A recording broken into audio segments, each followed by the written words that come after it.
33 crew members went deep sea squid hunting, turned mad, and started hunting each other. Let's see it. Ron Mango. Bada bing, bada boo.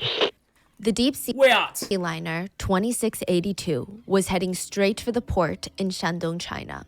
The giant vessel measures to be about 131 feet long. It was built with the intention of withstanding all sorts of water and storms out at sea for extended periods amount of time. So this is the type of ship that goes into the deep waters for years, does not come back except only to fuel up. It's a little bit strange that the ship is coming home so early. The original plan for this vessel was a 2-year-long expedition, departing from China, going all the way to Peru, going around South America for a while, before finally, slowly, making its way through Japan and back to China in the Pacific Ocean. The trip was supposed to last 2 years. Now, for some reason, the deep sea liner 2682 makes it all the way to Peru, and then abruptly they decide to turn around and come back home just 8 months out at sea. Nobody knew the real reason on why they decided to come back so early, just that something very bad must have happened on that boat.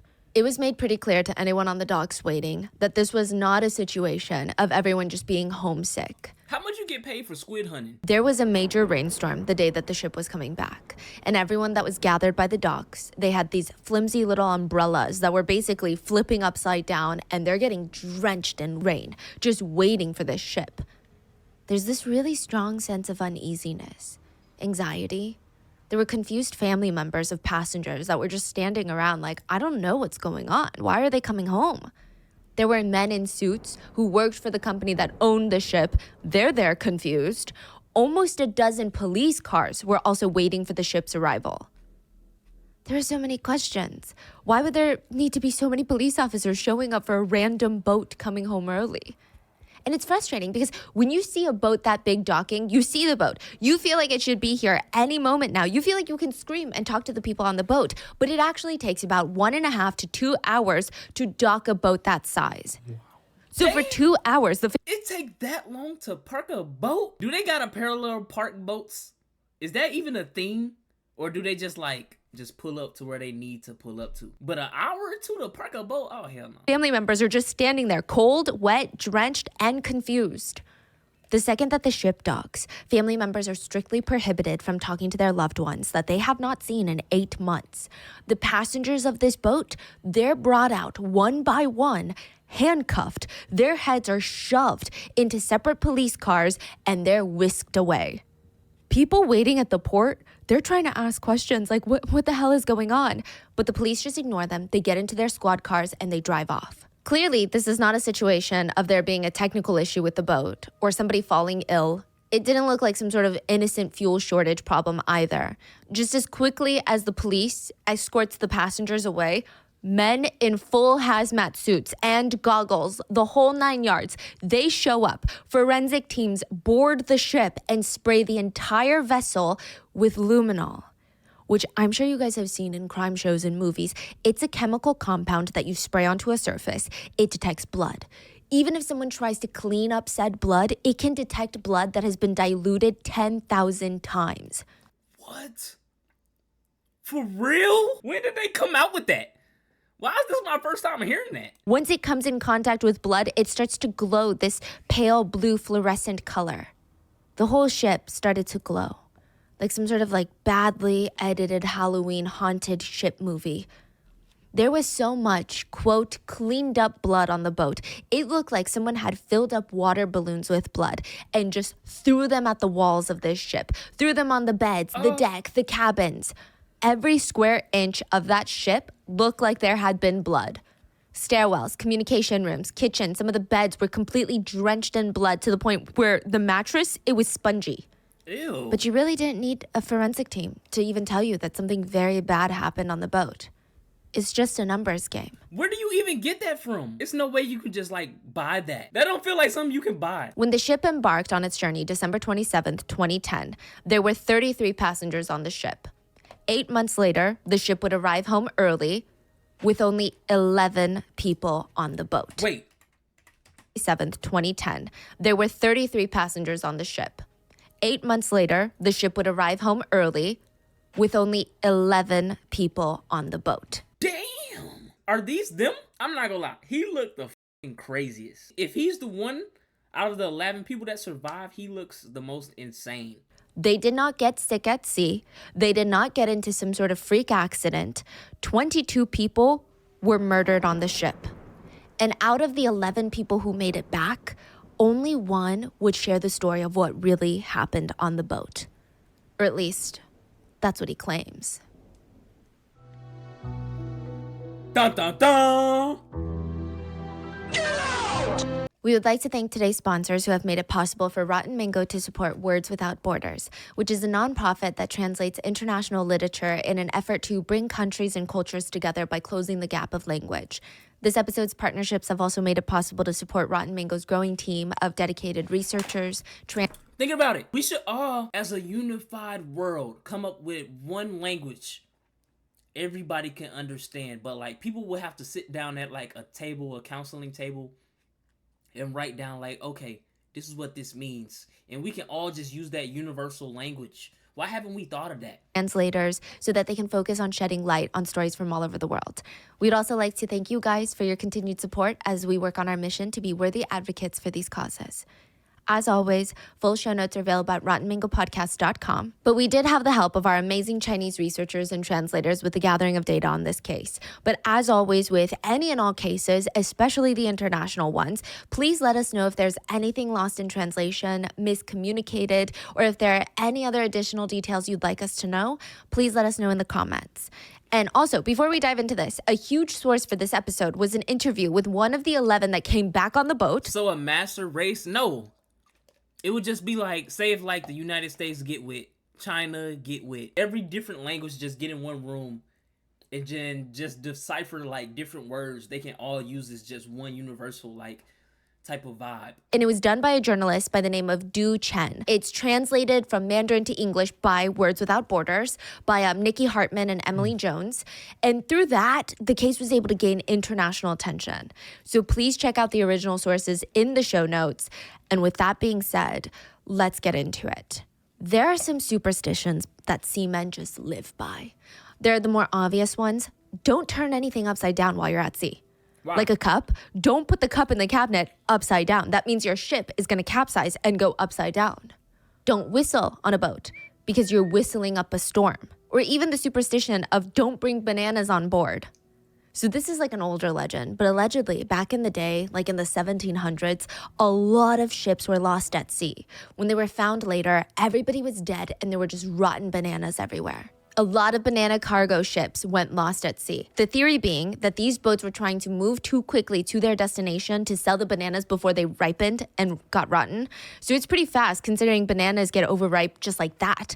So they rushed. They hit a storm. They weren't being safe. So all of these things became things to be on the lookout for before your next cruise or before your next ship takes off. Whistling, bananas, things that are placed upside down.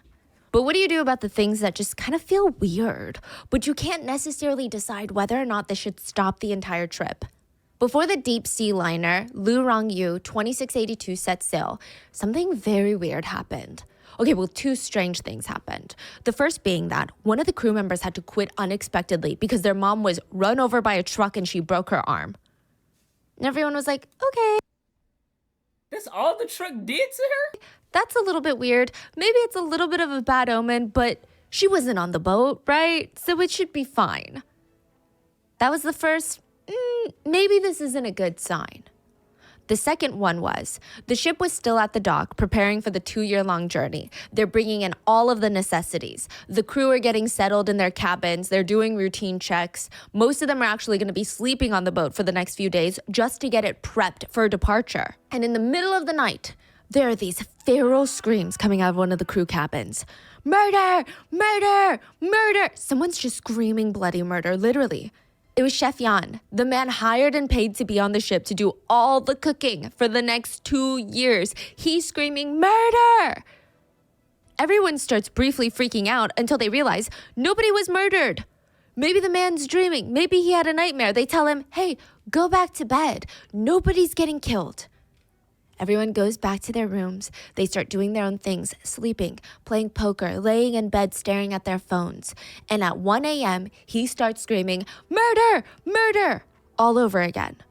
This time, the captain of the ship had enough. He drags the chef up to the deck and starts screaming at him, "Sit down and behave." The captain, shut the fuck up. What are you yelling bullshit for? Boy who cried wolf, dude.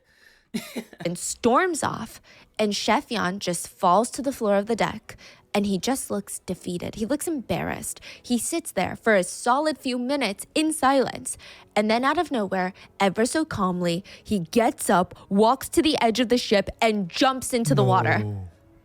What? The ship is still very much in the harbor.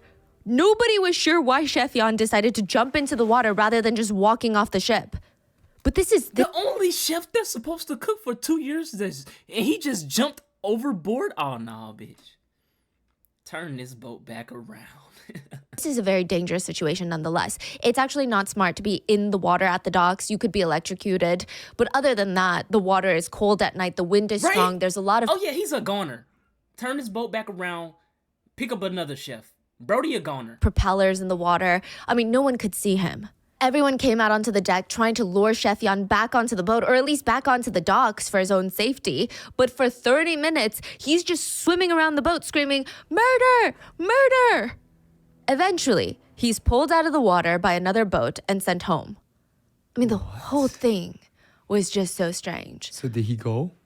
Yeah, he went home. He didn't stay on the ship? No. Her husband finna piss me off. Even I'm paying attention, sir. And you right in the room. And you right in the room with her. Don't piss me off, Ron Mango husband bit, bro. Some of the crew were questioning, guys, is this a bad omen of sorts? Because Chef Yan was actually pretty well known amongst seamen to be mentally solid. Like, that's the type of man that you can trust to bring out to sea for 2 years and he would be fine. Some other younger seamen, they can't handle it. They can maybe do 6 months and then they're at their breaking point. Mentally, they're exhausted. They're about to snap. Chef Yan, he could do 3 years. He's good at being out in deep water for long periods of time. So what happened? The captain's trying to calm the crew down. Well, his mom passed away a few days ago. So, his family has been going through a lot. He really wanted the job for the money, and he said he was ready to come back to work. Clearly, he wasn't. No big deal, guys. Shit happens. We'll find another chef. The crew just kind of chalk it up to grief and loss. They work on finding a replacement, Chef Zia. Chef Zia is hired to replace Chef Yan. And maybe you believe in superstitions, maybe you don't, but Chef Zia would be the first to be murdered on the ship. 7.5 months into the trip, one of the younger passengers, Charlie... So that was his, sous chef of buddy that jumped off? That's why he was screaming bloody murder? ...would have a full snap from reality. He had been begging the other shipmates for this moment. He'd been asking all the passengers, when is it my turn? Literally asking to see if he could be a part of this.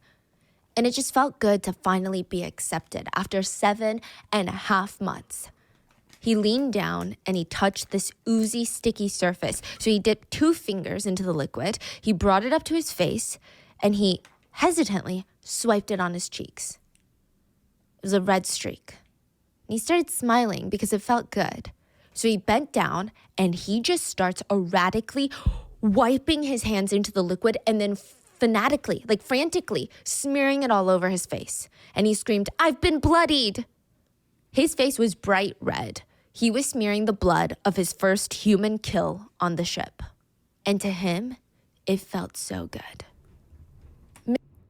So wait, is being out on ship mentally torturing them to make them go crazy or something? Mr. Du, the young journalist, he heard about the very suspicious ship that turned all the passengers crazy to the point where they started hunting each other on the ship. I mean, it's more like the premise of a horror movie. It's like Hunger Games on So being out in the water in the middle of nowhere really turns your mental that bad? Cause you know me, I don't even go outside, so it wouldn't really matter to me. But is it just the environment? Is it just the dangers of being out on sea? What tweaks in their mind to make them want to do some shit like this? Boat than a real life story. So Mr. Du, He can't forget about this case once he hears about it. He thought about it nonstop. It's taking up all of his brain space. It just didn't make sense. Was it collective insanity? Mass psychosis? Like, there have been cases of shared psychotic disorders where two or more people in very close relationships, they share a specific delusion together. The inducer, the primary person with the psychotic disorder, influences another person to feel those delusional beliefs. Really? It's rare to see shared psychosis. Come on, wait. Run that back. Mass psychosis. Like, there have been cases of shared psychotic disorders where two or more people in very close relationships, they share a specific delusion together. The inducer, the primary person with the psychotic disorder, influences another person to feel those delusional beliefs.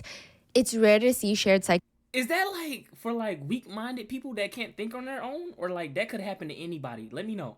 Psychosis in even two individuals, and even rarer to see it in large groups, let alone 33 passengers on a ship. It is a tad bit different from cults, if that's where your mind is headed, where the cult leader maybe more or less believes in the delusions that they're sharing with others, but they're just more hell-bent on power and praise and money more than anything. This seems like a group of people that would have to be in a collective state of psychosis to start hunting each other out in the deep ocean. I think the most recognizable case of shared psychosis are the Eriksson twins. Do you remember this case? Ursula and Sabina Eriksson, Swedish twins. They were otherwise ordinary sisters who, in May of 2008, they made headlines for their really disturbing behavior. I mean, they were just seen on the side of the highway, looking determined, calm almost. And then they suddenly started sprinting straight into oncoming traffic. It was chaos. One of them, Sabina, was briefly arrested, later let out without a full psychiatric evaluation. She ended up murdering a man that was just trying to help her. I mean, it was a whole thing. That is probably the most famous example of shared psychosis. Have y'all ever came in encounter with that IRL? Or is this like the first time you ever heard of that being happening? Like, I've never heard some like that. Some people just kind of chalked it up to that because this was only like 3 years later. So people are thinking maybe this is shared psychosis with 33 people, 33 passengers. Or maybe it's a mass murder mystery that we'll never really be able to solve. But journalists did not think so. He traveled all the way to this small, tiny little windy town in the northeast part of China, and he was going to interview one of the remaining passengers of the boat, one of the 11. Mr. Du gave him the alias of Zhao Mucheng, but we're going to call him Zach. Zach had been released from prison, maybe just like a year ago. He was in his late 20s, but he looked much, much older. You've seen it firsthand? Really? What was the experience? Because, like, hearing something like this is still blowing my mind. It doesn't make sense hearing it out loud, but, like, it kind of does at the same time to where it's, like, influencing somebody. But, like, to do something so heinous, though? And he had this very shifty, uneasy air about him, like he didn't want to talk to you about anything. He asked the journalist, "What do you want to know?" "I want to know about the people." I mean, this can't just be a situation of shared psychosis or evil people that happen to end up on the same ship together, right? No, it had to be something different. Charlie was normal before we got on the ship. The one that smeared blood all over his face? He's actually the one that introduced me to the opportunity in the first place. Then what the hell got Mr. into Du Charlie? looked at Zach and said, "Tell me about how the killings started 5 years ago." This is the story that Zach shares. Now, just keep in mind, this is just about everything we know about what happened on the ship, but it's very hard to say if this is without a doubt the solid truth. There are conversations online about whether or not Zach is a survivor, like he claims he is, or if he's a killer that got luckier than the others. No other survivors have been interviewed, and none of them have come forward, at least that we know of, so this is what we have. Zach said, before Charlie and the rest of the passengers started hunting each other, they were just there to hunt squid. Lu Rongyu 2682 was a squid ship. And I guess I never gave it much thought on how squid was caught. If you made me answer, Why the f are they hunting squid? Like, what can you do with squid? Besides, I guess, eat it, but like... a few weeks ago, I probably would have made a guess of, I don't know, boats go out into the sea, send down some nets and catch squid, right? Squid fishing feels more like Squid Games. There's human trafficking, forced labor, runaway boats, and people thrown into the ocean, beaten, abused, injured, thrown overboard to their death to catch squid for a profit. It's actually basically a cartel. It's the squid cartel. It's that deep? Nah. No. You hear about crazy stuff every day in America, but like, It always tops the next thing when you hear some more bullshit like that. Like, I didn't know squid hunting get that deep though. It's terrifying. These squid fleets, boats, are sent out into the deep waters of the Pacific Ocean to catch squid. They will usually stay out there for a year or two. Every single day, every single person on that boat wakes up Hold on, and wait. they're Somebody just dropped the lore about the mental thingy. I don't even know how to say that. Monocyiosis. I live in New York, so I take the train places. This dude on the train was not talking, not moving. He was just standing in the middle of the train. After the train hit a certain stop, he started screaming and ended up blanking 4 people, and one of them was right next to me. It was traumatizing. I had, whoa! What the hell? I know that was traumatizing as hell. I'm sorry you went through that, Cinnabons. What the hell? sole existence is catching squid, cutting squid, freezing squid, taking a brief nap, and then catching squid, cutting squid, freezing squid. Most of the squid population, the colonies, they thrive in South America water. Now, most of the squid catching companies are Chinese. They're not South American companies. So the journey alone from And another guy was in a train cart screaming for no reason, so we thought the same thing was happening over there. I still don't know. No, what? That'll piss me off seeing that in public. Right? Is New York really even a real place though? Like, it's so much crazy shit that happens in New York. It's like, what the hell? Are y'all real? The only thing that gets me about New York that I don't like is the lingo. Terrible lingo. They have the worst lingo in the United States. China to the coast of South America, where most of the squid fishing is done, even that journey is rough. It takes 2 months. 2 months to get there. And it is not a smooth sailing experience. Like, this water is not known to be nice, kind, and forgiving. Then once you get into the open waters, you are just in the middle of the ocean for 1 to 2 years. There are storms that you have to weather. You can't see land in the horizon. You are that far into the ocean. You don't Could y'all do that, chat? Being in the boat for 1 year in the middle of the ocean. How much would you have to get paid to do that? 1 year, no Wi-Fi, no signal. You can download movies and pre-bring them, but like, would you do that though? see an island even with binoculars. There's no light pollution. It's pitch black outside at night. And that's when the fishing starts. At night, the fishermen wake up, head to the deck that's covered in squid ink. Wait, there's squid hunting at night in pitch black in the middle of the ocean? I thought that would have been like some daytime shit. No matter how much you try to clean it, it will never fully be gone. So it's just black? It's actually turns mucusy once you clean it. Like the mucusy substance is left over. Then you get up to the deck and you turn on these giant bulbs. It looks eerily bright. It's like an eerily bright lit auto body shop. There's oil oozing around, squid ink, it's mucusy. The lights are so bright, even if you look at it or open your eyes for more than 1 second, your eyes start to water. The light bulbs are the size of bowling balls. The light is the thing that attracts the squid.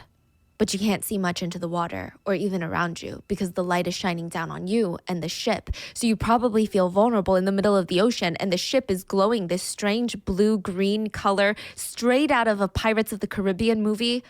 A New Yorker piece stated, to the squid, the human squid catching ships, they must feel like aliens. Glowing in vessels approaching. And then you just want to go see what the light is about. You just want to see why it's glowing and why it's floating. And so you'll go and you see a rope come down with some yummy food. So you bite onto it and suddenly you're being lifted up onto this new vessel that you've never seen in your entire squid existence life, only to be Oh, she's speaking as the squid. I'm sure like, what the hell? gutted and killed for more aliens to eat. And the ship is the only thing lit up in the water. Like a bright bullseye, a target. You can see the light from almost 100 miles away. That's how bright So that's why they do this at night. Okay. the lights are. And it doesn't just burn your eyes, it's hot. The heat is roasting down your back while you work during the night. The ocean is known to be cold during the night times. It's hot on that ship at night. Squid fishing is not like regular fishing, where you throw in a line and you patiently wait for a tug. Each worker gets to operate 3 squid fishing machines. It's a terrifying mechanical-looking process. It's the type of process like a factory machine where you feel like if your sleeve of your shirt gets caught, you're gonna be out an arm.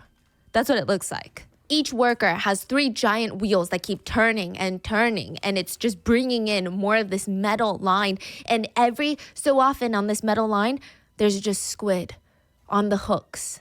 It's artificial bait. It's not even real bait for squid. I'm not gonna lie, if Ron Mango was ugly, I would not watch her videos. They come up, the hooks have sunk into the squid. It's all done by machine. The worker is there to unhook the squid. And sometimes if there's a really big squid caught, they have to tug on the line manually, really hard. Sometimes it takes multiple men to bring it out of the water. Some squid can get up to be 220 pounds. It's a physically demanding job that challenges a worker's strength, stamina, not just physically, but also mentally and emotionally. Your skin never feels dry on those boats. Whether it's from the seawater during storms or the boat never just fully dries. Oh my God, I knew somebody was gonna say that and I knew who was gonna pin it. You ugly, we still be watching. The squid ink that's just covering every surface of this freaking boat, you've missed the feeling of dry skin. Your hands feel like sponges, which is probably not the best when you have to work with sharp objects to cut and gut the squid. But the wetness, that's probably the least of a squid fisher's complaints. You just want to get into a flow state where your hands are working, but your mind is on land. Your mind is not on this boat. Because if you're not, you're going to start getting frustrated with the sound of the squid. Did you know What? when squid get caught, they hiss? It's like you know when you have a kettle that's on the stove and it starts hissing? Yeah. Squid hiss. What? Oh, man. They turn translucent I didn't even know squids make noise. and they start hissing at you. Squid fishers, they try to block out that sound as best as possible because imagine how many squid are just hissing. But it's not easy, and there's nothing that you can do to block out the stench. Deep sea squid have high levels of ammonia. The air on the ship smells No, like... because, like, imagine if Shrek was telling this, I would not watch that because Shrek is, like, fucking ugly. Why would I want to listen to Shrek talk for, like, an hour and 20 minutes? the world's most collectively worst smelling urinal stall ever.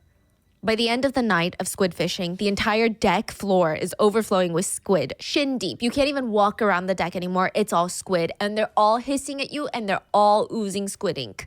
By the end of the shift, your skin smells like pee and squid, and your clothes, they can't even be washed. Most of these ships don't want to waste resources on the workers for their clothes, so the fishermen, what they do after a dirty shift is they tie up all their squid ink-covered clothes, toss it into the water, and it drags behind the boat for miles in the salt water. That's how they do laundry. But catching squid is only half the job. The same fishermen have to now weigh, measure, wash, and sort the squid into metal trays for freezing and bagging. First, you have to separate the squid into 2 groups. The squid that are under 9 pounds and the ones that weigh over 9 pounds. The ones below 9 pounds have to be cleaned and placed onto trays ready to be frozen. While the big squid, they have to be cut and separated into fins, trunks, heads. Then at the end of the workday, each worker has to bring around 50 trays of squid down into this massive freezer on the ship. Each tray is said to weigh about 33 pounds, so you have to go up and down this cramped stairwell 50 times with these trays. Every couple of weeks, a secondary boat will pull up to the main squid ship and take the frozen squid so that your freezer is empty for more squid. And if the squid cartel, the squid company, doesn't think that you've caught enough squid in the allotted amount of time, you will be hearing about it and you'll likely pay for it. And then once the workers are done with that, they have to sweep the deck, clean the cabin, scrub toilets, mop showers. They do this 16 hours a day, 6 days a week for 2 years straight. And how much was they getting paid? But that's when there's a moderate amount of squid. If the vessel predicts or feels that there's a massive squid colony moving through the area, fishermen are forced to work 3 days straight, only getting in about 1 hour naps a day. A day?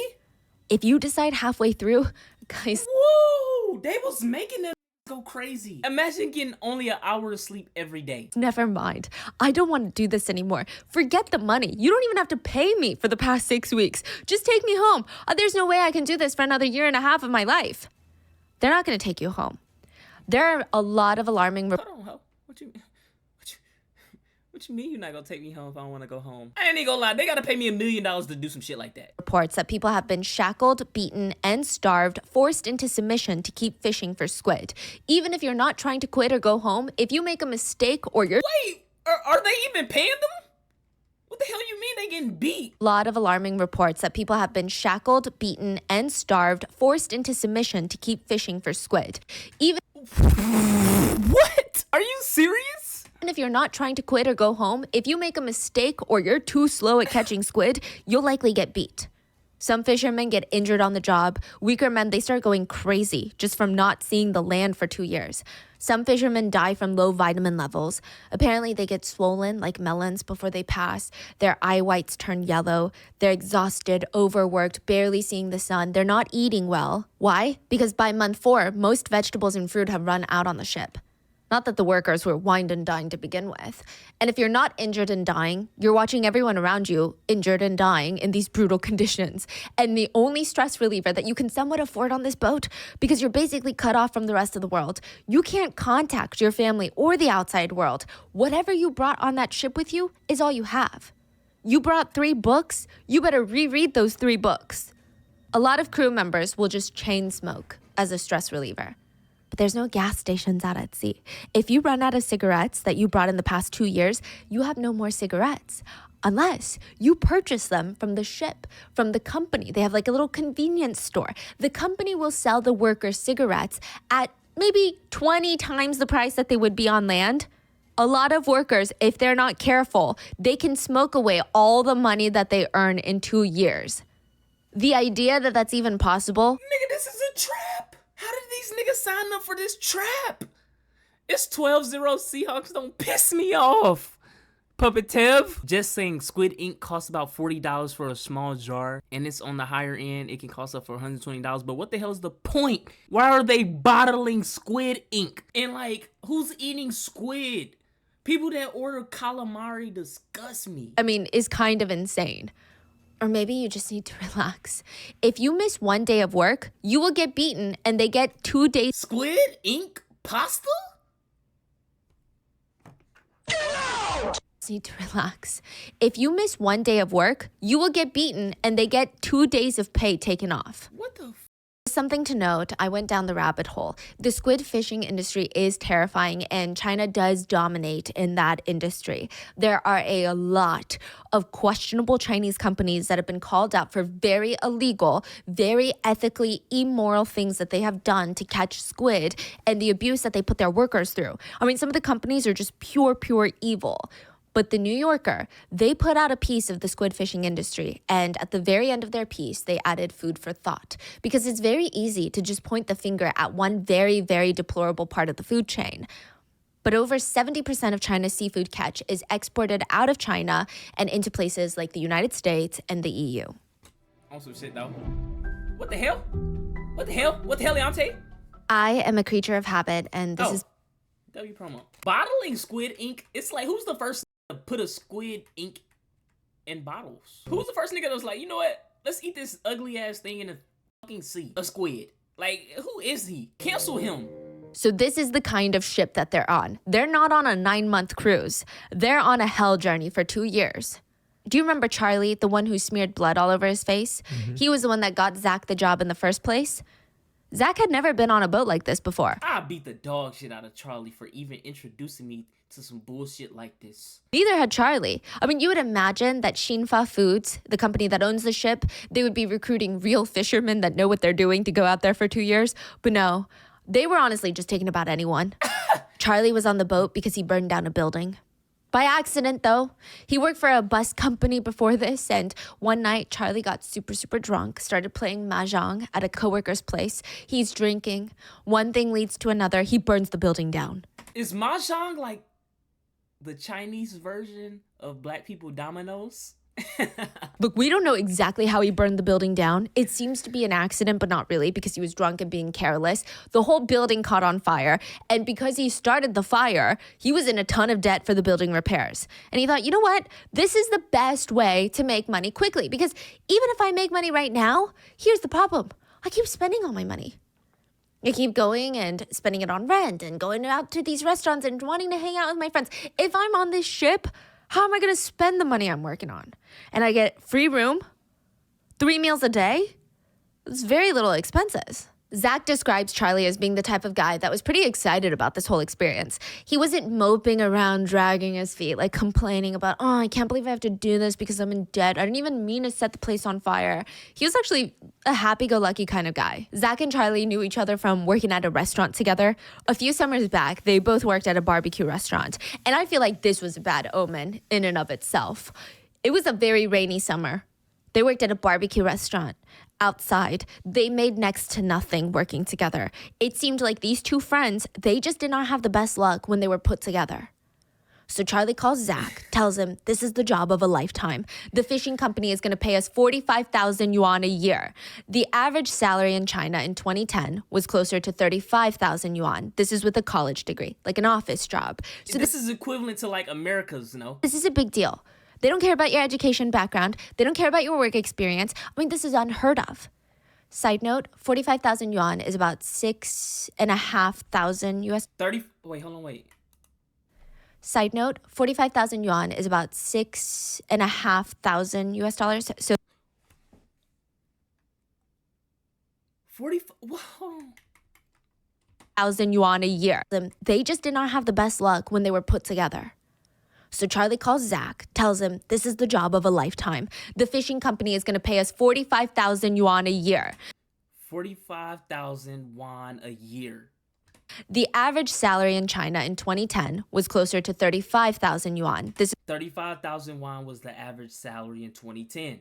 is with a college degree, like an office job. So this is a big deal. They don't care about your education background. They don't care about your work experience. I mean, this is unheard of. Side note, 45,000 yuan is about 6,500 US dollars. So 60, making $6,500 a year? What the fuck? Imagine making $6,500 a year, boy. $6,500, which I know might not sound like a lot of money because of the conversion rates. But if you're in America, this would be like the equivalent scenario. Someone is offering you $95,000 a year compared to the national salary average of $74,000 a year. And that $74,000 is with people with college degrees. They're getting corporate jobs. So $94,000 for someone who didn't even graduate high school? That's crazy. Okay, when you put it like that, okay. I mean, I think that helps put into perspective, right, how desperate they were for this type of money. Good scenario. And not only do you get that 45,000 yuan, you get a bonus when the job is complete and you land back on land. Zach's liking the idea of it. He's like, I have a girlfriend that I really love, and I know that I'm not earning enough to satisfy her and marry her. Like, her family's never going to let it happen. So this would be my sacrifice. Go on this ship for 2 years. When I get back, she's going to be my wife. And hopefully he wouldn't spend too much money on the ship because, I mean, living expenses would be very low and he wouldn't even have time to go out and drink and hang out with friends. Company gives you 3 meals a day. This is perfect. Side note. See, when some sounds too good to be true, expect the fucking worst. Every crew member, this is kind of important later, you get a weight limit of luggage and supplies that you can bring. So you do get 3 meals a day, you get a bunk bed, but shampoo, conditioner, all of these things you need to bring for either 2 years or you can buy them at the store on the ship, but the store is very expensive. Fuck it, I ain't buying none. I'm stinking for 2 years straight. I'm saving every money, every penny. We funky for 2 years. Kind of giving like real life Squid Game. Yes, like you have to weigh all of your stuff and then, you know, it's just really bizarre. Some people would use it to bring beer. Some people would use that weight to bring cigarettes, water bottles, soft drinks, instant noodles. Again, you can technically buy all of these on the ship, but it's going to be very, very expensive. On the boat, a carton of cigarettes costs about 26 US dollars. Back at home, yeah, cheap cigarettes in China can go for as low as a few dollars for a full carton. The markup is unhinged. Some of the workers had plans to make even more money, though, because they took out a loan. There was a guy named Lou who imagine spending $30 to smoke some fucking cigarettes. Bro, cigarettes don't even get you high. And like, what's the point of a cigarette? What the hell do a cigarette do for people? I'm genuinely curious. Because, like, I've never smoked a cigarette. So, like, what do they do for people? Like, I don't know. did this. He took out a loan, bought a ton of cigarettes. Shit smells good. Oh, yeah. No. Throw the whole Vicky away. Some of the workers had plans to make even more money, though. Because they took out a loan. There was a guy named Lou who did this. He took out a loan, bought a ton of cigarettes, enough to stack them up from the bottom bunk to the ceiling, and the plan was to sell them later to the other workers for half the markup of the ship. So instead of $25 a carton, he was going to sell them for $15 a carton. He would still be making like $12 a carton profit. They would never get to do that, though, because 22 people would be murdered. December 27th, 2010, the first day on open water, everyone is gagging, hurling breakfast, lunch, and dinner over the side of the boat. I mean, just looking at the cup noodles that they stockpiled in their rooms, they want to gag, they want to throw up. Because the fishing company just wanted to recruit anyone that they could get. Most of the men on the boat had never been on a boat. The seasickness was something that they could not handle. Oh, so I would get seasick? Chat, I've never been on a boat, so I get seasick. Or is it just like, it depends on the person? They would rush to the toilets. They would rush up to the deck to just throw up. They would come back looking frail, gray, green, and their hands would just be on their temples trying to massage the nausea away. This is very interesting. But the minute that you can't see land anymore, a lot of people report feeling uneasy, and it makes them feel even more seasick. It's just interesting. They say that they feel a little bit lost. Like there's a lump of anxiety in their stomach when they can't see land. So they're dealing with that. They're regurgitating every solid food that they've consumed in the past 48 hours. And side note about this is very shady, but a lot of the guys that were on the boat, there were 33 people on the boat, all men. Very fascinating to note. Most of them don't even have a marine license, which means that they're not legally allowed to fish. Oh, man. For 2 years straight on the boat? 33 men, 2 years straight on a boat, no girl in sight.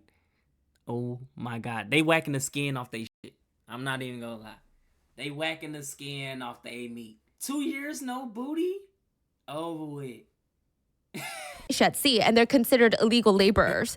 The company said, it's fine. We do this all the time. Everything will be fine. We just have to smuggle you onto the main ship. What? So on the main ship, only the crew with certificates and licenses were allowed to be on board. Customs and immigration would let them through, do a check of the boat, and then 10 minutes later, a little speedboat would pull up with all of the other workers, all 18 of them, that did not have their licenses. How'd they get on? They just like throw down a little rope. Oh. Everyone knew that this was illegal. It just happens. Yeah, it just happens. The company told the men, well, if we don't do it this way and you have to get your license, then that's money out of our pocket, which means less money for you because, we got to make our profits too. So that doesn't make sense. Do you want more money in your pocket or do you want a marine license? And they fell for that? Like, man, you know what? I just go back home, find another job. It ain't that serious, champ. The workers were like, I want more money in my pocket. The seasickness would last for about 16 days. From there, it was smooth sailing. The first 2 months of this trip, it was like a cruise more than anything. Everyone's getting over the seasickness. You wake up, walk up to the deck. You don't have work to do. The squid aren't there. You're just moving. You're trying to get to South America. You see open water for as far as you can see. And it's this incredible feeling of almost like you're conquering something. You just feel free. Then you'd chit-chat with some of the other crew, play chess, read books, but the best was gambling. As long as they had a deck of cards, poker every day, all day. The ship was like a mini casino, and everyone would slowly let their guards down, and they're getting to know each other. There's like just a real oddball mixture of guys there. You had seamen who had done 3 years out at sea, no problem before. Some of them had gone deep sea fishing in Africa, tons of experience. Side note, one of the guys that had gone deep sea fishing in Africa, his wife really did not want him to go on this trip because on the way back home last time, they encountered pirates. It was terrifying. He could have died. Bro, so pirates are real, like on some Pirates of the Caribbean type shit. Pirate niggas are real people, like that actually like be on ships trying to take over other ships. I thought that was like movie shit. Then she was like, I just want you to be in a radius near the land because usually when you can see land, it's hard for there to be pirates of any nation, So please don't go. And he's like, babe, I have to go. I'm just ready for it. And my friend said he needed help. They need people. If I back out now and they can't find more seamen, how can I ever look at him again? So there are a lot of experienced sailors all the way down to Michael. Michael's a recent college graduate who could not find an office job. So who's like most likely to be a pirate? Somalis? Are they more likely to be like, okay, we see this ship We finna take over this ship. And in the movies, they portray it as like Somalis, like the only pirates. If you really like watch the movies with pirates and shit, like they'd be like, oh, the Somalians more dangerous and more likely to come and like take your shit off of your boat or whatnot. He did not graduate with anything that had anything to do with the sea. Nothing like that. So he just applied for this, which is a wild escalation of events. He was choking up, telling the rest of the men about how his mom was begging him not to go. She was yelling at him, you've never even been on a boat. You have zero experience. You've never even hung bait on a fishing line. But Michael thought, this is a great way to make money, Mom, and I'm trying to learn a new set of skills. Would you rather me lay around at home and do nothing or work for the next 2 years? Another guy was training to be a pilot, and he thought that this was a great way to see the world. Some guys straight up said they didn't have anything better to do. And once they got all this cash, they were going to buy a new car. They were going to get... Fucking idiot. You tell me they couldn't find nothing else in China to do? Is squid fishing damn near the equivalent of like a factory job in America? It was like some shit. It ain't nothing else better to do, like Amazon or some shit. Is that what squid fishing is over there? Some designer stuff when they get back. One of them said, my sister was a wreck. I mean, tears streaming down her face. And I sat her down and I was like, hey, just imagine I went to prison for 2 years, okay? Just forget about it. But a lot of the men, they were there to pay off debt.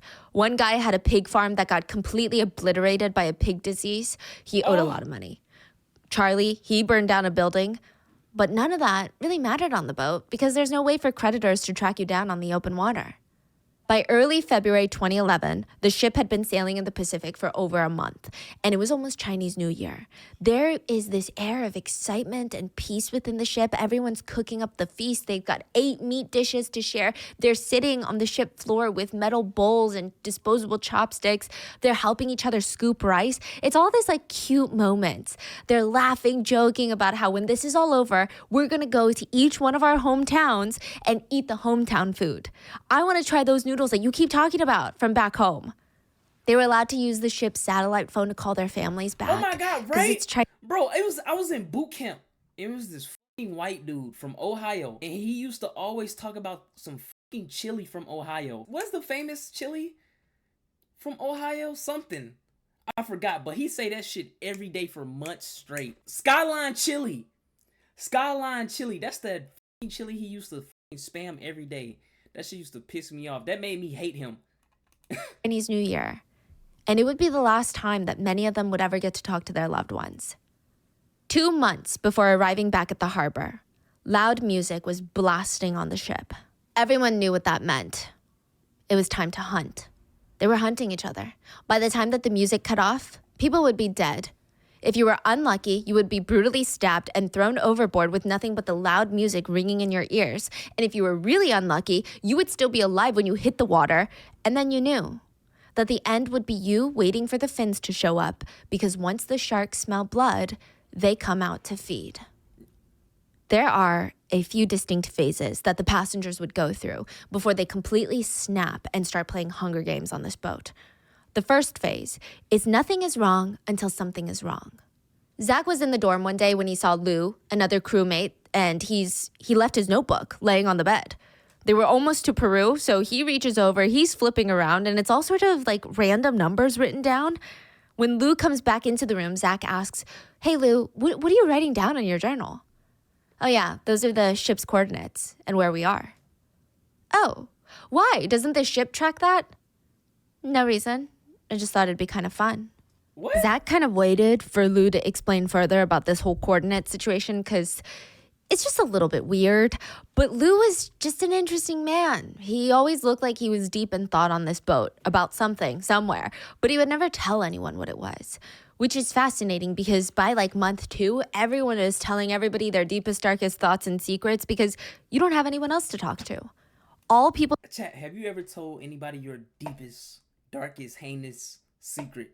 Like something you know that you would feel like, I have to take this to the grave, but since I trust this person, I told him this. Hell nah. Hell no. I ain't stupid. No. Do you have a deep, dark secret, chat, that you can't let anybody know, though? Like, I'm talking about the world will look at you fucking crazy if somebody knew this about you. Yes. Yeah. Y'all scare me. I ain't gonna lie. That's scary. Knew about Lou was that his parents were poor farmers and he had to make money to marry his girlfriend. He was also kind of scrawny. I mean, you would never really look at this man and think, make it a segment. I don't think anybody would even want to type that out. This guy is strong. This guy is muscular. But he was. When it came time to unload all the squid and carry the giant metal trays down into the freezer, those things, like I said, they weigh 33 pounds. And can we do confessions again? Y'all want to make, I don't know how many people in here, but we could do that between us. Because of the size of the tray, it's just really very difficult to balance and carry it down. Oh, that's perfect. Lou would offer to do it for Zach because Zach was short and pretty weak, which is crazy considering this is not an easy task and Lou's not going to get paid for Zach's portion of the work. Why would he do that? It's bizarre. Zach said he was thankful, but at the same time, Lou was so fascinating. Lou liked to look out for people on the ship, but at the same time, he also liked to look down on everyone around him. So it's nice, but it's also kind of mean. He just seemed full of himself, but in a quiet, I don't even want to talk to you because I don't think you're worth it. I don't think I should waste my breath on you. That's the type of guy he was. But what could you say? He's a narcissist? I ain't gonna lie. I see what girls be talking about when like dudes be narcissists. Because you can see it from another man as a man too though. Squid King on the boat. There was 1 month where he caught 7 tons of squid, which is about 14,000 pounds. That's about the weight of an elephant in squid. Or imagine 2.5 SUVs parked in front of you, but instead of SUVs, it's just giant piles of squid. In a single month. Damn. He wasn't even an experienced fisherman, but he knew how to catch squid. And he made it a point to help everyone around him. Like, there was this sense of teamwork with him around. It was really tough. It was really bad. But everybody was there for the same reason, and it just felt nice to be working towards something. Fuck, was he the Michael Jordan of squid fishing? Until 2 of the workers got sick. It was pretty bad. They couldn't even get up from their beds. There was no doctor on board, limited medications. I mean, nobody knew what was wrong with them. And even then, Vicky dropped the Google form. Put your anonymous, deep, dark secret. They were in some really unsanitary conditions, so it's even harder for their immune systems to work overtime to help them recover.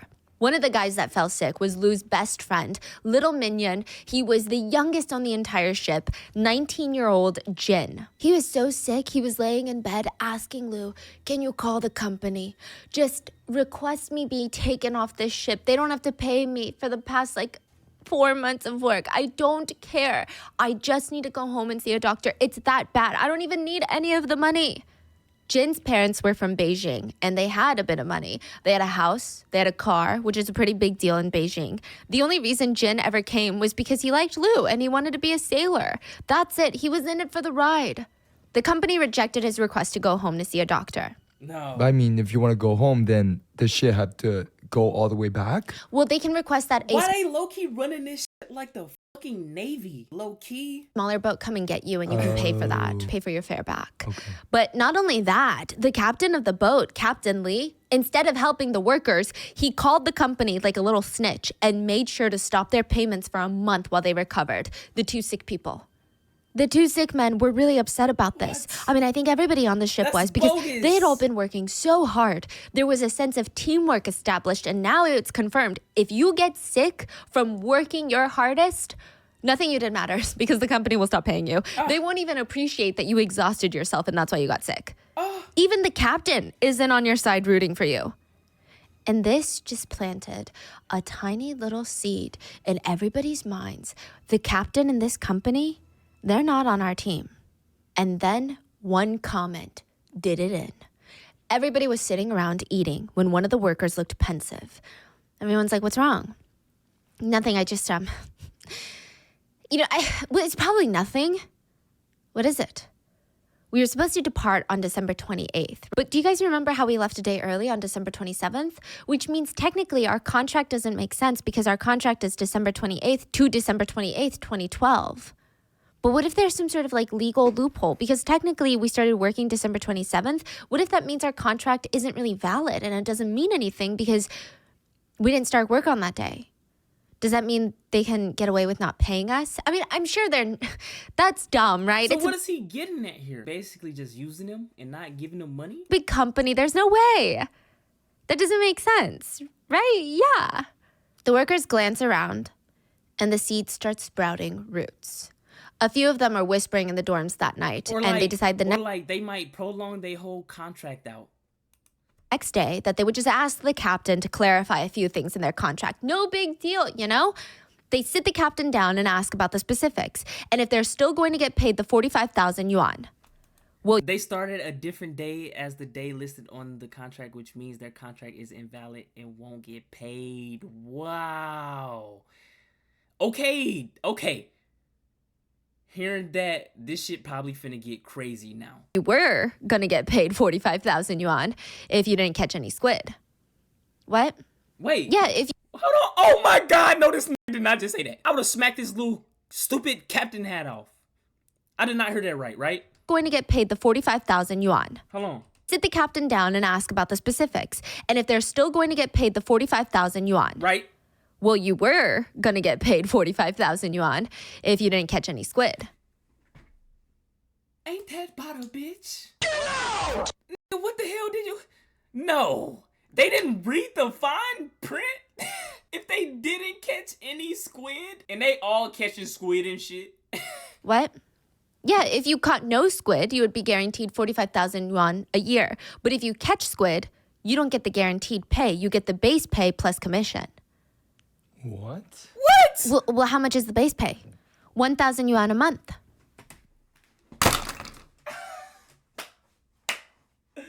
No! Scam of the century? Whoa, this is why people get lawyers to read contracts now. This is the part that scares me about getting big on the internet. Having to go through contracts, having to trust somebody else to read the contract for me and not for them to fuck me over with said contract. Oh my gosh. But they low-key F they self with this though. So you're only making 12,000 yuan a year when you're promised 45,000 yuan, and you're just gonna hope that you catch enough squid individually to make the rest in commission? So to put that in perspective, think about how devastating this is. These men came out into the ship in the middle of nowhere without their loved ones to work 16 hours a day in some of the most brutal conditions imaginable, and their base pay a month would be guaranteed to be 140 USD a month. So this is like Wait. Would be guaranteed to be 140 USD a month. Oh my God, that is so nasty. $140 a month being out on sea? What the fuck? So this is like a scam contract. Yeah. Wow. The men were distraught, but the captain reassured them, well, you have the commission structure, so technically you can make 45,000 yuan a year. He explained the commission structure, and it only made things worse. Everyone found out that even if they worked as hard as Lu and caught 30 tons of squid in 3 months, which is the size of a shipping container per person, or the weight of a fire truck or a yacht in squid, if they caught that much squid every 3 months for the next 2 years, they would make 3,400 yuan a month, or about 488 USD a month. If they did not even lift a finger, if they never caught a squid, they would have made 523 USD a month. A lot of things are wrong with that. This shit not even getting no better. $500 a month? I mean, finding this out was not great for morale. Your boss is like, I'm going to pay you $1,000 a month for doing nothing, for just existing. But if you work your ass off to the point of killing your body, mental state, I'm going to pay you less than that. But additionally, most people weren't even catching as much as Lu. They were going to be making a lot less than what they thought they were going into this for. When Lu got word of this pay structure, he sat there and started doing all the mental calculations. There was no way out. He screwed himself because he had gotten a loan for all those cigarettes. Technically, he should be the best off because he's the one catching most of the squid. Right. But that loan, he took it from the fishing company to buy cigarettes. He did the math. Even if he worked as hard as he did for the past 3 months for the next 2 years, he would barely make enough to cover the loan he took out for the cigarettes. Worse than that, worst case scenario, if the squid fishing gets slower, he might have to perform hard labor for 2 years and still owe the fishing company money. Oh my God, he fucked himself. This is like straight up those Squid Game. Oh my gosh. So for a while, everyone just sat there soaking it in. A lot of the guys never hired attorneys to look over their contracts. First, they didn't have the funds to, but second, they just assumed there was no way that such a big company would screw them over like that. Since that day, nobody They didn't think a big company would screw them over, the little guy, the people that don't matter. They didn't think a big company was gonna fuck them. Right. His mind was on fishing anymore. They were all pulling each other off to the side, whispering about something, planning something.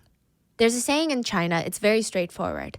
If it's cheap, it's not going to be good quality. If it's good quality, it's not going to be cheap. So when the crew found out that they're making peanuts like next to nothing, they're going to stop trying. Other squid fishing boats nearby would complete their catch at around 8 to 9 a.m., but 2682 would finish at around 2 p.m. Nobody was really trying anymore. Some of the workers would straight up disappear from the deck. They'd be found sleeping in their cabins. Even Lou, his mind is not on fishing. Oh, now they just want to sleep. That would have been I ain't even gonna lie. That would have been my whole thing. I'm not finna catch no 2 years of squid. I'm finding somewhere. I'm still in time. I'm going to sleep somewhere. That's what I used to do when I used to like work a job. I used to steal time. I ain't even gonna lie to you, twin. I used to go find a spot and just chill in there for like 4 hours. Or I'll fuck around and come back home. Because the job I used to work at, literally right around the corner. So when it was like, okay, break time on lunch, I go home and sleep for like 3 hours. A few of the workers tried to talk to the captain and say, No, look at this nigga. This fucking captain. Fucking bastard. please, just let us go home then. Not a single one of us want to be here anymore. We're 17,000 miles away from home. I'm not wasting all this fuel spending months taking you back home because you don't know how to read a damn contract before signing it. Besides, you don't have a license. No boat, including myself, is going to be willing to smuggle you 18 back in through the borders. So remember, 18 of them did not have licenses. You have to work whether you like it or not. Let this be a lesson to read contracts better next time. And that is when they entered the next phase of madness. If they're not with you, they're against you. And from the get-go, there were 4 groups of friends. There were also a lot of relatives on board, which makes this whole thing even more insane that 22 people get murdered. But out of the 4 groups of friends, there were the Dalians. Dalian is a part of China on the eastern coast. It's actually very close to North Korea. Now, the Dalian group was led by Captain Lee, the captain of the boat. There were about 10 people in his inner circle, and most of them were professional sailors, and they were part of the management team on the ship. So none of them really did any of the actual squid fishing. They are there to make sure the ship stayed afloat for 2 years. The chef was included in this group. I mean, they were the closest to the company. In terms of hierarchy, they're at the top, with Captain Lee sitting on a throne. Then you had the Mongolians, led by Bao Di. Now, they were really able to keep to themselves. No, why she try to play that off like we ain't see that, Ryan Maker? We see that. Look at her throw this little thingy. In terms of hierarchy, they're at the top, with Captain Lee sitting on a throne. Then you had the Mongolians, led by Bao Di. I don't know why I caught that. I low-key damn near got ADHD. I ain't even gonna lie. That's why I paused so much, probably. But I don't know that for sure, though. Now, they were really able to keep to themselves a lot because most of them spoke Mongolian and none of the rest could understand them. There were only like 4 or 5 of them. Did this nigga just ask me, can I Mongolian throat sing? What type of sexual favors are you asking me, nigga? This for the bitches, nigga. Then you had the Northeast group, which was run by Lu. They only had about 5 people in the group. One of them was Mongolian, the other one was Dalian, but they felt more allegiance to Lu rather than their hometowns or like the province that they were from. No, bro, and you the other asking me for 12, they sexual were the favors and neutral shit? group. And immediately after Captain Lee refuses to take the ship back home, the leader of the Northeast group, Lu, and the leader of the Mongolian group, Bao Di, they start talking. They would rant to each other, whispering, we worked so hard, but this company is a scam. They don't even pay us minimum wage, and they think that we clearly won't get the money stated in the contract. That's why they're acting like this. That's why they're not even listening to us. We want to go back. Slowly, these rants, they turned into a solution. If the captain doesn't want to take us home, then we force him. We hijack this ship. Right? Lu and Bao Di were in. So were their groups. But both of them were trying to convince the others from the neutral group. Lu sat them down and said, on the way here, I wrote down the coordinates for fun. I didn't think it was going to be useful. But even without the captain, I can retrace our steps and get us back home. And when we get back, I know a pretty good lawyer. We can all sue the company together. A lot of the neutral people were kind of hesitant. Lu told them, think about it. And as he walked out of the room, he turned around and said, one more thing. It's not a crime to kill someone in international waters. Everyone... Fuck Luke think he is in a movie or something? He turns around, he was like, it's not a crime to kill people in international Waters.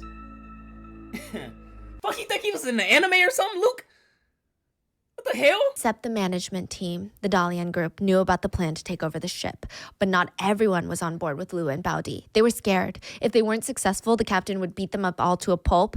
And that was probably just the start of it. The captain will beat all of them? 30? If the captain beat all 33 of our ass, we deserve to get our ass beat. If that one fucking dude beat all three, if that one fucking dude beat all 33 of our ass, we deserve it. What the hell? If they don't jump the shit out of him? And the plan seemed unhinged. Lu and Baodi's group were going around hiding all the knives and sharp objects on the boat. They were going to hold the captain hostage and hope that he just guided them back towards China. Now, this plan was kind of in the works for a few weeks. The whole thing betted on the fact that they had to refuel. So the boat was going to make it back to a port in Peru, refuel, and that would be the time that they finally take over because they need all that fuel to get all the way to China. They can't run out of fuel and they can't show up at a port with the captain held hostage. That's not going to work. So June 16th is the day that they're waiting for. They departed December 27th, June 16th. So the whole time they still have to work. They have to make sure that Captain Lee has no idea about their plan to overtake the ship. And I would say every other week it was a new thing going on. No, Captain Lee better be 6'6", 250. Big as hell. One week it'd be like, the plan is on, we gotta do this. Then the next week, nobody would be talking about it anymore. So a lot of people thought maybe everybody's kind of cooled off, the plan is off. But Captain Lee would make sure it happened. If you talked back to Captain Lee, if you were a little too slow, you would walk back to your cabin with a black eye. Or worse, he would degrade you, scream at you, threaten to throw you overboard to the sharks unless you get down on your knees on the squid ink-drenched sticky floors and apologize to him. What the fuck? And every time he did this, the others would just glance at each other and they would feel a lot more sure about their plan. But it wouldn't be Captain Lee that dies. It'd be Chef Zia, the replacement chef that would be the first to be murdered. June 16th, 2011, the ship refueled at a port in Peru. He Chinese, we know damn well he ain't. And it was time. That night, Jin, this is Lu's right-hand man, the 19-year-old, Lu, Baodi, the Mongolian leader, and a few others, they barge into the captain's cabin. What the hell are you guys doing? They're standing there. Take us home. No, I'm not doing this again. Go back to your stations now. The captain turned around expecting them to leave, but he turned back and they were still there. Lu reaches into his pocket, takes out a knife, and stabs it straight into the captain's thigh. Blood. Is it pussy? I'm fucking joking. Take me home. I like that, Luke. Pocket, takes out a knife, and stabs it straight into the captain's thigh. Blood starts gushing out. The others knock the captain over. They just start pummeling him. All their frustrations, taking it out directly on his face. They start stumping. They like, you fucking pussy, bitch ass nigga, take me fucking home. What the They just stumping the shit out of the captain. They lift him up, sit him down on the chair, wrap a long, thick rope around him. He's got nowhere to go. He's tied to this chair now. If you don't take us home, we will throw you overboard to the sharks. Okay, I'll take you home. None of this is necessary. I'll take you home. Oh, now it's not the necessary. The orders were given. See, this is why violence is everything, people. Take notes. People don't respect you. People don't take you serious unless you start inserting violence. When you start being so, oh, it's okay, it's cool. They started to they feel like they got a hold to you. No, they feel like they got a hold to you and know that you're weak. When you show violence, they be like, hold on a bit, bro. You ain't even gotta do all that. I get you. Always show violence. Were to reel in the fishing equipment and prepare to set sail. When that announcement went off, immediately, the Dalian group felt like something was wrong. They rushed towards the captain's quarters, but they're stopped outside by two of Lu's minions. They're screaming at each other at this point. They can even hear Lu screaming from inside the captain's room, "I'll kill all of you!" A few of the captains... motherfuckers! I'm gonna go home. I'm gonna kill everybody. Let me fucking go home. and are putting their hands in the air, showing their palms like, whoa, whoa, whoa, whoa. Okay, it's not that serious. If every single person wants to go home, we'll take you home. See, now it's not that serious. Now when you start showing violence, it's not that serious. Stop fucking playing to take me home in the first place then, nigga. We ain't even gotta go through all this. What the fuck? That should be pissing me off. Cause we ain't even got if everybody just act civilized. Everything would be so smooth. You know what I'm saying? They'd be like, oh, bro got sick earlier. Let's take him home. You know what I'm saying? He ain't built for this. He getting seasick and shit. Now when I stab you, now you want to take me home, bitch? You don't have to be like this. Just tell us right now, and that'll be the end of it. We can turn around. It looks like everything's going smoothly, but in comes Chef Zia. He managed to find a kitchen knife that they didn't hide, and he's screaming, "Who do you sons of bitches think you are trying to hijack a ship?" This was not going to end well. The whole trip, Chef Zia and one of Lou's guys had been going at it. Like, they literally tried to stab each other last week before this. They hated each other. And now both of them had knives in their hands standing in front of the captain's room. They're standing there yelling at each other. And then Chef Zia decides he's had enough. He walks past the other guys, shoulder butting one of them on his way into the captain's room. And from behind, he hears a sharp noise. He looks down and there's blood coming out of his mouth. He had been stabbed in the back. Literally. No! Bro got backstabbed. He turned his back against the enemy with a weapon? One of the other guys takes an iron bar and strikes him in the back of the knees, so he falls down into the kneeling position, coughing up blood. The guy that Chef Zia had problems with walks around to face him, and he's towering over him because Chef Zia is kneeling now, stares into his eyes, lifts his arm, and plunges the knife into his chest now. Oh! Lou runs over, grabs the knife from his little minion, his friend, and instead of stopping him or telling him, this isn't the way we're handling things, he starts stabbing the chef's butt and thighs. Oh! Everyone on the deck could Nigga got stabbed in the ass! hear the screams coming from the captain's quarters, and then they heard a splash, followed by silence. They would find out later that Chef Zia was still alive after all the stabbings. Lou ordered his men to pick him up and throw him overboard for the sharks. Oh! Zach was down in the deck area when this happened, and he remembered 19-year-old Jin coming down from the captain's room, and he said, hey, you got any cigarettes? He sounded so normal. Zach If you stab a girl with a BBL in her booty, will her booty deflate?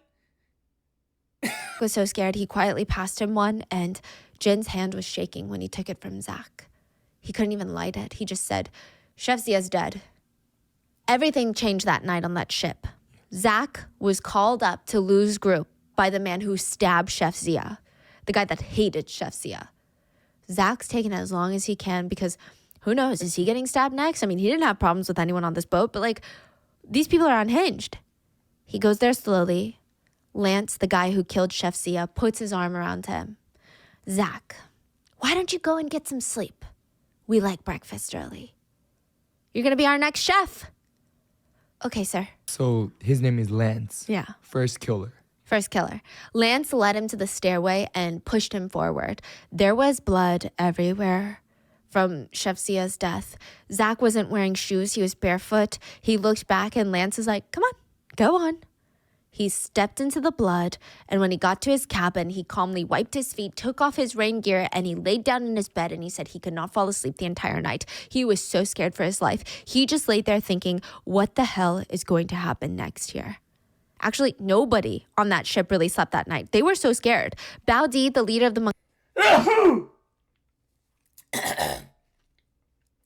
Bless me. Mongolian group, he tried to ease the tension and he said, if we're down a crew, we're down a crew. It's fine. When we get back, we'll say that he fell into the sea or was dragged down by a fish. These things happen at sea all the time. It's not a big deal. That did not help anyone. Nobody got sleep. The next day, the ship was sailing back towards China. Captain Lee was kept under close watch, and the rest of the management Dalian group were scared to do anything against the orders. They were just doing as they were told. Everyone felt like they had to watch their backs. So Lance like the they big could not dog turn now. their back on anyone. They always had to be alert, always listening, and they still had 50 days to go on this ship to get back to China. It was clear that the new captains were Lu and Bao Di. They took turns on duty. They watched the captain. They make sure that the boat was headed towards back home. They Lou and Bowdy, the big dogs. patrolled the deck with knives and sticks. Zach focused on cooking. The cargo still had fresh vegetables, so he tried his best to cook the yummiest food because who knows, maybe you get off for not even cooking good food. Who even knows anymore? And eventually, slowly, everyone starts getting relaxed again, playing cards.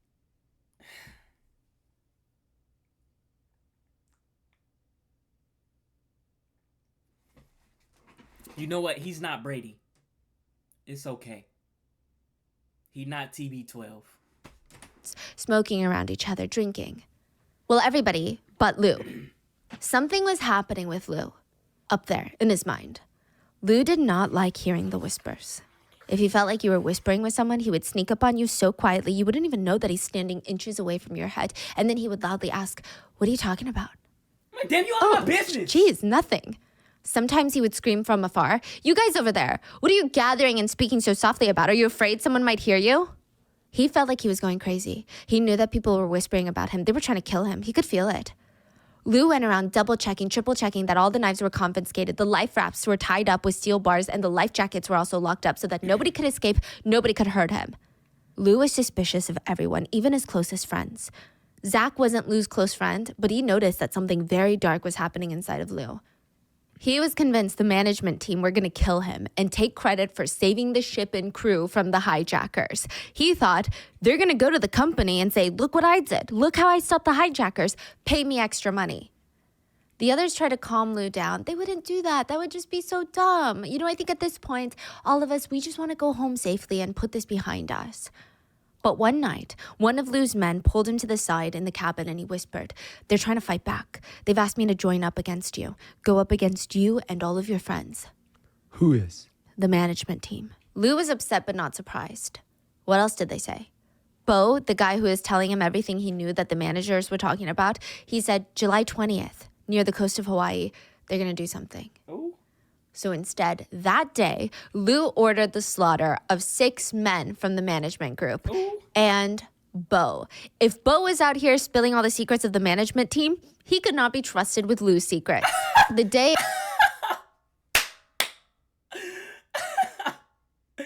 He said, "You want to snitch? Okay, now I'm finna give you something to snitch about."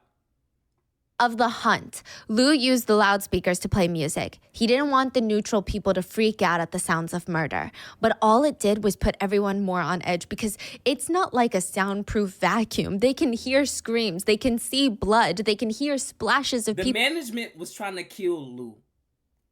And then Bo told Lou what management was planning to do. So now Lou wants to kill management and Bo because Bo snitched basically too. And he can't trust that. Is what I got from that. People screaming as they're being thrown overboard. It just feels like they're in some sort of horror movie. The second person to be killed on that boat was stabbed through the back as well. Damn. The knife went through his entire body. He was still alive and trying to run away from the killers, but they blocked his path and just went into this frenzy, stabbing him. When he finally gave up fighting, they dragged him like a rag doll to the edge of the boat and threw him in the water. What the The guy fuck? they just killed, his brother was on the boat too, so they needed to get him Bro, next. you know what that reminds me of? Guy's got a real... What the fuck's going on? Shit, that's Henry. What the fuck are they hitting him with? That's what that reminded me of.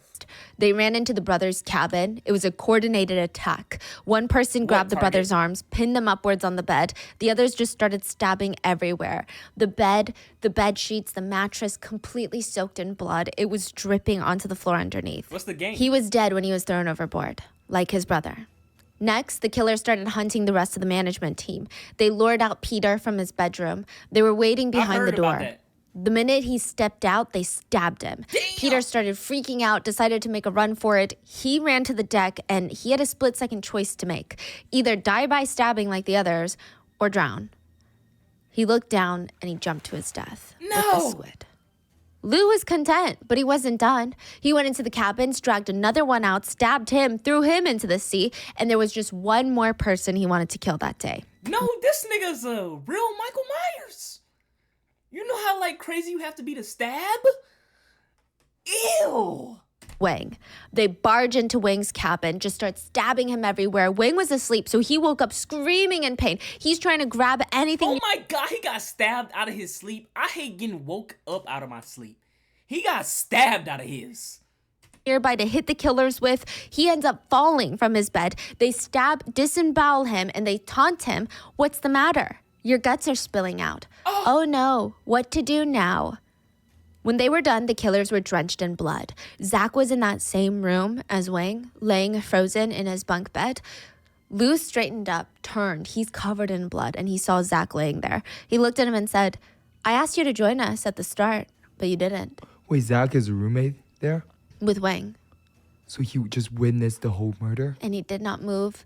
He's just laying there in fear. Wow. He just looks at him and says, I asked you to join us at the start, but you wouldn't. Are you scared now? Zach was terrified. It seemed like Lou was excited. I'm like, you got it, big bro. He had this huge smile on his face that Zach would never forget, but it would not be the last time that he saw it. Lou was no longer a man. He was like an animal. Lou smiled and said, Don't worry, Zach. I'm not going to touch you. You're like my brother. And with that, he walked out, leaving a trail of blood behind him. I'm like, for shit show. Zach did not believe a single word he said. He had known him for a few months, and there were already 10 dead people. Who could believe anything Lou said? Zach said, You can't imagine how powerful Lou became when he was killing people. He was a completely different man. When Lou's men were too scared to actually stab someone to death, Lou would walk over to, quote, show him how it's done. He would ruthlessly plunge knives into victims, and it was the full descent of Lou's madness. He got more bodies than King Von, though. He wasn't even done killing. He was no longer the Lou that anybody recognized. And I don't want to say that to give this man an excuse, but he truly becomes more and more unhinged. And I don't think that he's insane. Like, I don't think he could use that as a defense, but he's still an animal in prison. Let's just leave it at that. That night, the hunt continued. Bo, the informant that warned Lou about all of this, he was stabbed and thrown into the water. This just became a pattern. Men were either stabbed and thrown into the water, dead or alive. We knew he was Others gonna were go. given a choice, and I don't think they're being nice about it. They just want to torture you. They would give you the choice. Don't be stabbed and see if you can swim. Swim to land. Maybe you'll make it. Jump. You not making Sometimes it. Lou would get all Pirates of the Caribbean, or I don't know what movie or what reality he's living in, but he would make the man stand on the edge of the boat and he would kick them in the chest, like literally kick them off the boat into the cold, dark sea. This is the Pacific Ocean. Wait, so now he's killing more people? Yeah, just for fun now. Anyone he thinks is going to kill him, he's like, I might as well just kill him. For fun? I don't even know. Maybe they're my friend, but if I feel like they looked at me a little weird, I might as well just kill them. Yeah, he lost his This fucking is the mind. Pacific Ocean. On average, it's about 13,000 feet deep. I mean, there's really no answer on what this would feel like. But one netizen said, there are problems when you're thrown into the ocean, deep into the ocean. First danger, drowning. But let's say you have a life jacket, which these men didn't, or let's say you manage to keep your head above water. Great. The next danger is cold. Cold water extracts heat from you very, very quickly. In Arctic water, you have less than 15 minutes till things in your body start breaking down. In 60-degree water, maybe a few hours. Warmer tropical water, maybe days. But then you have the danger of wildlife, sharks. Time estimate on that? Unknown. But let's say you can overcome all those things. The next issue is MASD, moisture-associated skin damage. The netizen writes, you know how your skin gets all wrinkly in the pool after a few hours? Your skin can start to blister? Right? After a day in water, your skin can start to peel off. And that would, without a doubt, attract the aforementioned wildlife. What? For real? Time to death? Probably a few days, max. And the beating tropical sun Skin is going to can make it peel off? pretty hard to avoid drinking the salty water all around you. Even if you have the discipline of a Navy SEAL, you could still end up drinking some accidentally. Drinking this water is only going to dehydrate you faster. Also, the Facts. salty I know ocean that. will absorb some of your fluids through contact osmosis. Although dehydration is said to be fatal in about 3 days, it'd probably be 2 days. After the first hunt on the ship, the loud music cut off and a total of 11 people were gone from the ship. There were 33 people. Now there's only 22 people on the ship. Holy moly. But it was supposed to be 23. Lou was sure. He thought about which people he wanted to kill. It was premeditated, so where did the extra person go? Where did they go? Were they hiding somewhere? Lou starts losing it, trying to count the life jackets, making sure none of the rafts are missing. The college student Michael, who came because he couldn't find a job, he was missing. Oh. Because everybody snaps in different ways.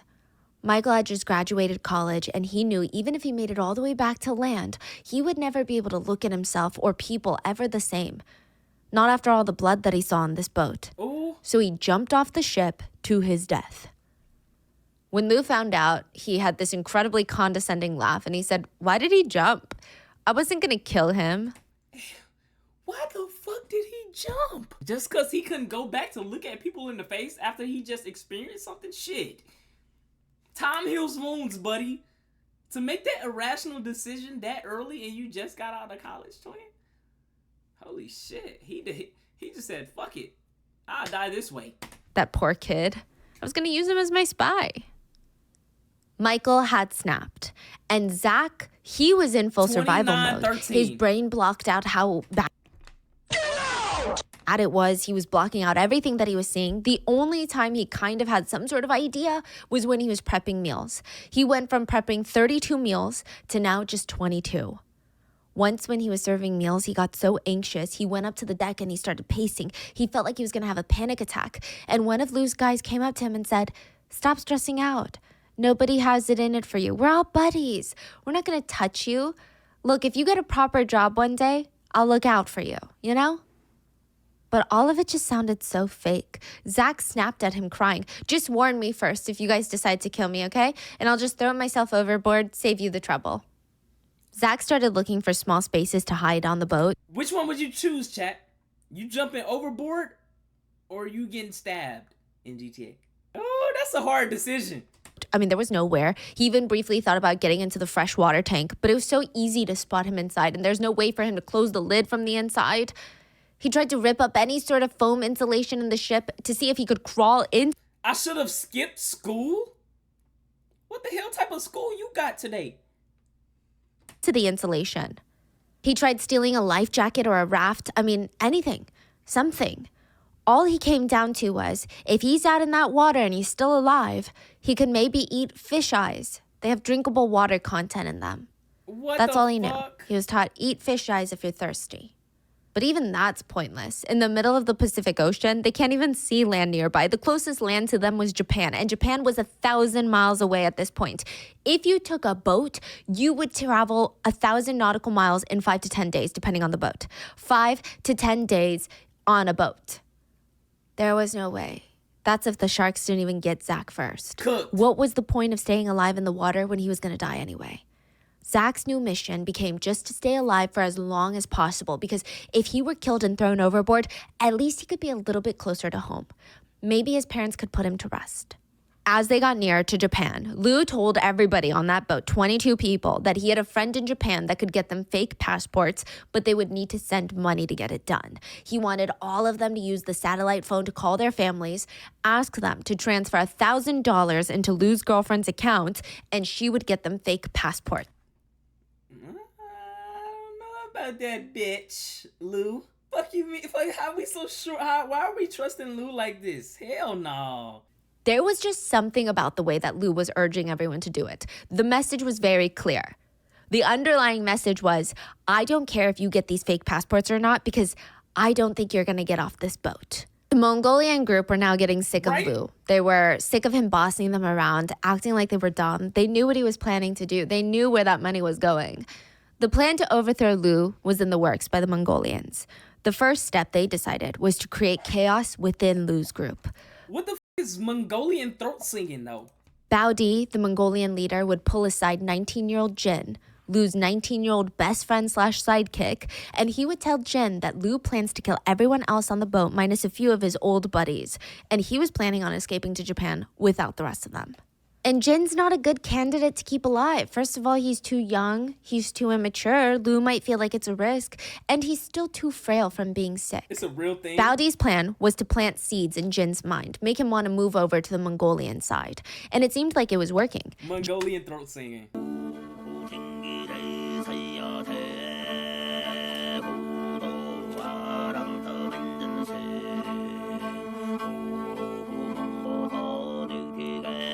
That shit sound like it hurts. I'm not gonna lie. So they doing drive-bys in Mongolia to Mongolian throat singing? Or like... With them. He has been ruthless. I feel like he's changed. He keeps pressuring me to call my family to give them money. Try it? I don't even know where would I even start on trying that. I don't know. It's just so heartless. Side note, Baodi approached Jin because Jin was actually from Mongolia. So his parents now lived in Beijing, but he was from Mongolia. So there's a bit of an alliance there. He chose... Bro, I'm not finna get on Twitch to get into throat singing, like... No. ...him out of everybody else. Immediately after their conversation, Jin went to Lu and said, I have something to tell you. What is it? It's really serious. Baodi wants me killed. How did you know? Yes. 4 days after the last hunt, the one that killed a good chunk of the boat off, Lu was planning the final slaughter. Wait, so Jin, the little kid, immediately sold. The Mongolians out to Lu. Yeah. Wow. Lu pulled up a chair in front of the captain, who was still being held hostage, by the way. He sat in front of him, elbows on his knees, and he said, I've got 7 or 8 men's blood on my hand. And if the rest of you want to live, you'll have to get blood on your hands too, including you, Captain. Your best friend, Officer Wang, is dead. Baodi killed him, ruthlessly. I mean, I'm evil, but he was really brutal with it. Stabbed him over and over and over again. I mean, I thought the guy was possessed. I didn't know where he had the energy. Not when it came to squid fishing, that's for sure. This is like some movie The captain shit. was locked in the control room during the hunt, and there was loud music playing, so he had no idea who killed who. He just knew that some of his best friends on that boat were dead. He knew there was blood everywhere, and a third of the crew were gone after that night. And now Lu's telling him it was Baodi who killed your best friend. Captain Lee starts getting worked up at the realization that Baodi killed his best friend, and Lu tells him there's a way to get revenge. Kill Baodi. Kill him, and we'll let you live too. No, these quickly lost the plot. All this was just like, yo, we gotta get back home to like, now we just killing everybody. Lu's favorite thing on this boat was having his friends kill people. He called it getting their hands dirty. Right. If they don't have dirty Why the fuck is that his favorite thing to do on the boat? He lost the fucking plot. hands, they would have no incentive to not turn them in when they get to land. He needed everybody to be bonded by blood and murder. He told Captain Lee if he got his hands dirty, he would let him live. Captain Lee agreed. But there was another boy on that boat that really wanted to help. Charlie. Charlie is Zach's friend who introduced him to this squid fishing, Squid Games torture. Charlie really wanted to be accepted by Lu. He practically showed up at Lu's cabin door on a daily basis, begging him, being like, if you ever need anything, I'm here for you. Like, don't you... He like, please, big brother Lu, I'll do anything for you. No, this Charlie dude. I hated him since the beginning. I want to punch him in his face. Never worry. If you ever need anything at all, if you need someone to kill someone, I'm here for you. I can help you. He like, I'll suck your toes, big brother Lu. Just don't kill me. I can help. Fucking geek. Some argued that Charlie did everything he could to survive. Others argued the guy is just bloodthirsty. Dick riding. I guess it's up for you to decide. But Lu decided to use Captain Lee and Charlie, who had been somewhat neutral since all of this, and he would use the two of them to lure Baodi onto the deck. That night, Baodi came onto the deck alone. Charlie snuck up behind him, stabbed him in the back. Captain Lee came up in front of him, pretended to catch him from his fall, and then stabbed him through the chest. What kind of movie Boys in the Hood ass shit is that? Baodi came onto the deck alone. Charlie snuck up behind him, stabbed him in the back. Captain Lee came up in front of him, pretended to catch him from his fall, and then stabbed him through the chest. Together, the captain and Charlie took out their knives and plunged again and again in the front and back in unison on the boat. Baodi broke free, stumbled to the edge of the boat, and threw himself over the edge. Charlie smiled because it was his first kill ever, and he smeared all the blood over his face and screamed, "I've been bloodied now." What the Lu fuck? lured out the rest of the Mongolian inner circle to come out onto the deck. 3 of them were forced to jump into the ocean. 2 of them were stabbed to death and then flung over the side of the ship into the water. And at this point, there were only 16 people left on the boat. Lu was exhausted from his night of killing. He ordered everybody stop, mainly himself, and he gathered everybody's knives. He went back to his room with 2 of his minions guarding the door. But that night, after getting 0 sleep, after hearing all the screams and just trying to ignore it and act like nothing was happening, trying to act invisible so that he wasn't randomly targeted next, Zach was laying in bed when he feels a tap on his shoulder. It was one of Lu's guys. Lu wants to talk to you. Ooh. Zach froze. His head starts spinning. He's thinking, okay, I'm next. He gets up as slowly as possible, savoring the last moments of his life. He's dragging his feet, following the henchman to the captain's cabin that Lu had taken over. The door opens, and Lu is sitting on the bed. He looks up. Don't be scared. It's nothing. We'll be in... Don't be scared. Daddy's here. It's okay. Japan in a couple of days and you've got nothing to worry about. You don't have blood on your hands. Anyone without blood on their hands can just go back to China and everything will be fine. Then he looked at Zach and said, go to the kitchen and cook some noodles. We're starting to get Why are we clipping that? Zach gulped, opened the door and walked out with his life. He was one of the lucky ones. Out of the 33, Zach like I said, survives. only 15 were left now. But we know that only 11 come back, so we still have 4 more to go. Ooh. They were just a few days out from Japan when everyone started scrambling at 4 a.m. The ship had suddenly lost power. The engines were down, the lights are down, the entire ship is tilting to one side. Everyone's belongings are just crashing into the sides of the walls. Everyone's running out of their bunk beds, running towards the deck and the captain's quarters to figure out what the hell is happening.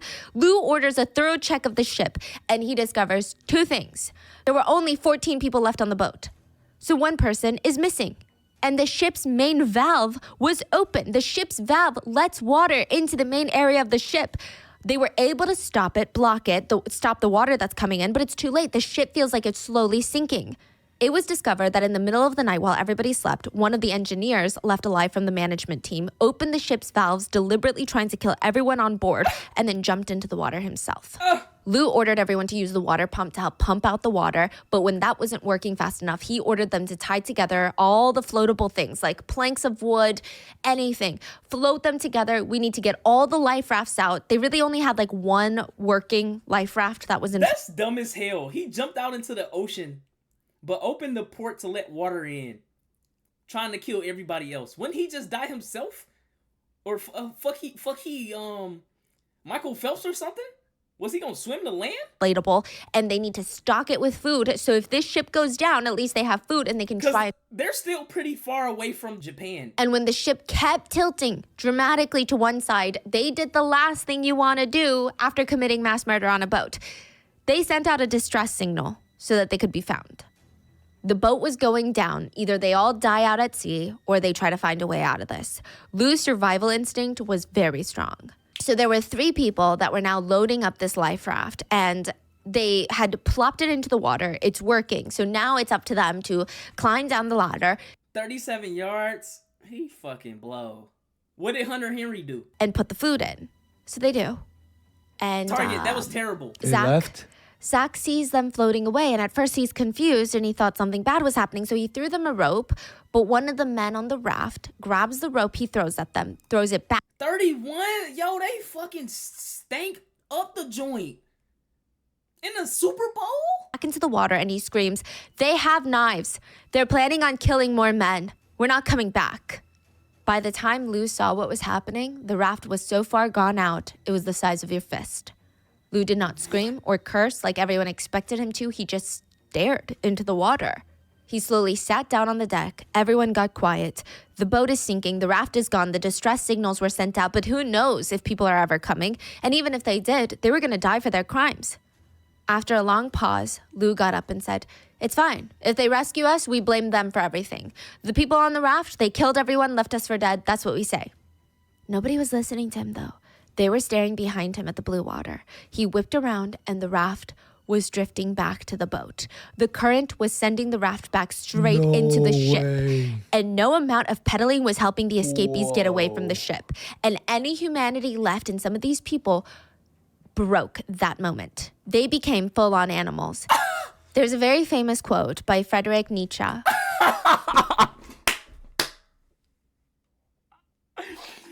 the water. That's so... I don't even know what I would do in that situation. Just seeing some shit like that. If you gaze long into the abyss also gazes into I bet your name's like... And maybe these men have been gazing too long into the abyss of the ocean. Because now, they were animals. It had only been 8 months. When that raft floated back, all of them grabbed knives, squid knives, anything they could, and their spit was spewing out of their mouths. They were screaming. Their eyes were crazed. They grabbed all the weapons. Veins were popping out of their necks.